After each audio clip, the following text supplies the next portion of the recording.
Bonjour, c'est Gilles sur boursicoté.com. Voici l'analyse technique Forex et matières premières pour cette journée du jeudi 20 août 2015. Et donc nous commençons par la paire de devises euro-dollar qui valide son orientation haussière, puisqu'après ici une phase de hausse assez dynamique qui a validé donc la rupture de cette zone de résistance oblique baissière, qui a touché donc la zone des 1.12 qui était déjà une zone de point haut significatif, et dernier contact majeur avec la résistance oblique baissière. Eh bien, on vient ici tester cette zone, et puis suite à cela, on vient ici consolider, une consolidation qui reste assez mesurée, puisqu'on vient ici tester la zone 50-61-8, et on revient ici sur cette zone de point haut. Donc là, on est vraiment dans quelque chose de très propre, techniquement c'est vraiment, on ne penserait pas ici qu'il y a eu des interventions de Fed et puis qu'on est dans un contexte tendu tant sur le point de vue économique que sur le point de vue géopolitique, pour venir vraiment valider des points avec une telle propreté.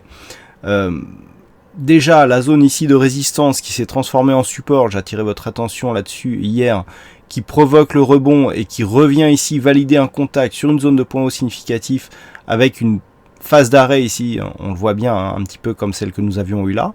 Techniquement c'est très propre. On est vraiment sur une poursuite qui techniquement reste bien haussière, on valide des anciennes résistances comme support, on revient sur les points hauts, donc c'est assez intéressant. Du point de vue des indicateurs, on rentre ici en zone de surachat, donc RSI stochastique, le MACD reste positif. Donc pour l'instant, il semble assez peu concevable de franchir directement la zone de résistance dans cette configuration. Donc on peut attendre ici un petit, on peut souffler un petit peu avant de continuer à monter. Alors ce qui serait intéressant, c'est que l'on revienne par exemple à ce niveau-là, donc cette zone qui avait eu entre ces deux contacts. Ça nous ferait une figure symétrique qui serait assez intéressante à travailler. Et si tel était le cas, si nous avons ici une phase de consolidation et une hausse quasi immédiate juste après, eh bien ça renforcera le signal haussier. Pour l'instant, les points d'invalidation, donc une poursuite de la hausse, se situent relativement bas puisqu'il faudrait casser ici à la baisse la zone des 1,1015 pour invalider la poursuite de la dynamique haussière. Sur le dollar yen, je me suis permis de repositionner la zone de support parce que les deux précédents points de contact ici étant relativement éloignés, il pouvait y avoir un petit problème ici par rapport à l'éloignement. Donc j'ai gardé les deux précédents points de référence et je me suis aligné ici sur cette zone de support pour montrer que nous ne sommes pas encore sur une cassure de cette zone de support. Donc on reste pour l'instant au-dessus, on est renforcé ici par la zone des 123,33.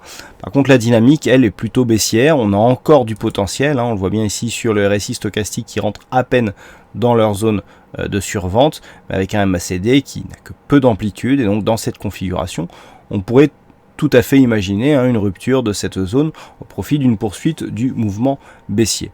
Quoi qu'il en soit, cette zone horizontale des 123,33 a déjà été une zone de support majeure pour cette paire de devises, donc on attendra ici une confirmation de cette rupture. Si on reste au-dessus de cette zone, on peut très bien franchir ici cette zone de support pour rester dans un biais neutre.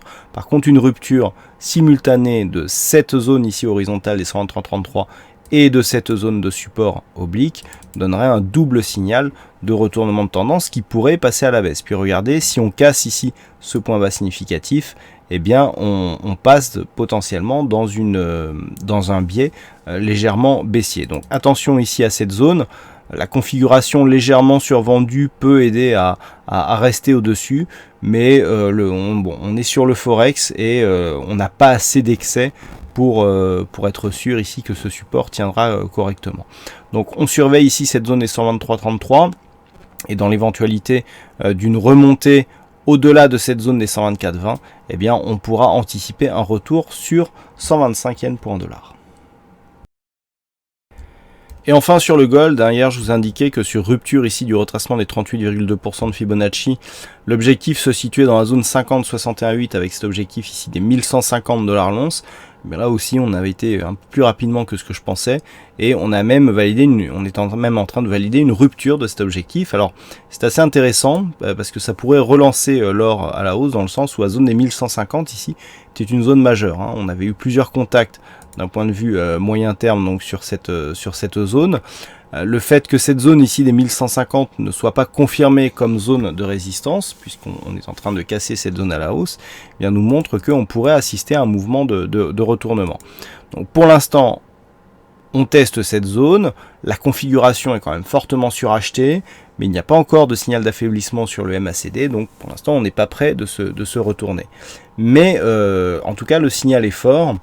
Dans le cas d'une rupture ici, si la rupture était confirmée, l'objectif ici serait un retour sur la zone des 1187 $ l'once. Mais la configuration est fortement surachetée, et même si nous sommes sur l'or, il devrait y avoir ici une phase de consolidation avant l'éventuel rallye que je viens de vous indiquer.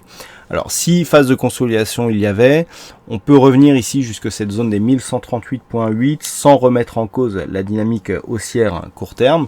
Une rupture de cette zone avec un éventuel retour par exemple sur 1126 commencerait à donner des signaux d'affaiblissement à cette dynamique qui est partie ici sur des très bonnes bases. Tant que l'on ne casse pas ici ces deux niveaux, eh bien l'objectif reste un retour à la hausse, donc sur cette zone. Voilà, on a plusieurs zones, donc 1164, 1177 et 1187 $ l'once. Mais pour ça, il faut d'abord casser ici le retracement de Fibonacci à 61,8% qui se situe à 1156 $ l'once. Voilà donc ce que nous pouvons dire sur cette analyse technique Forex et matières premières. Je vous souhaite à toutes et à tous une bonne soirée, bonne chance à vous dans vos prochains trades.